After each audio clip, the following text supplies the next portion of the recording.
নমস্কার বন্ধুরা, আজ তোমাদের দেখাবো খুব সহজ এবং ঘরোয়া সর্ষে ইলিশ ভাপার রেসিপি। প্রথমে কয়েক পিস ইলিশ মাছ ধুয়ে নুন হলুদ মাখিয়ে নিয়েছি। আর নিয়েছি সর্ষা পোস্ত, কাঁচা লঙ্কা বাটা, কাজু বাটা আর অল্প দই, আর কিছু কাঁচা লঙ্কা চেরা।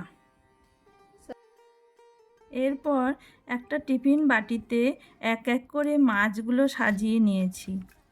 তারপর সর্ষা পোস্ত বাটা, কাজু বাটা, অল্প টক দই, কিছু পরিমাণ লবণ, অল্প হলুদ গুঁড়ো আর সর্ষার তেল দিয়ে ভালো করে মেখে নিলাম।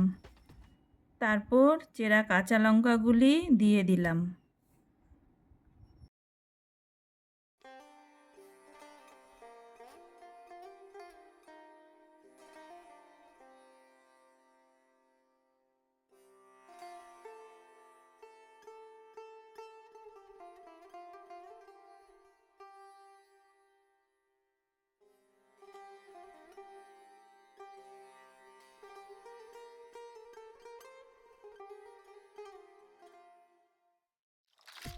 কড়াইতে জল গরম হতে দিয়েছিলাম।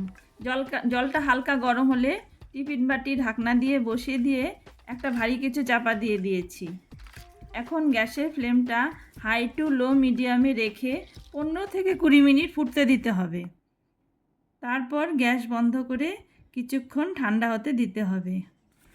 তারপর ঠান্ডা হলে গরম ভাতের সাথে পরিবেশন করুন সর্ষে ইলিশ ভাপা। আমার রেসিপিটি যদি ভালো লাগে তাহলে লাইক, কমেন্টস, শেয়ার করবেন, সাবস্ক্রাইব করবেন। Thank you.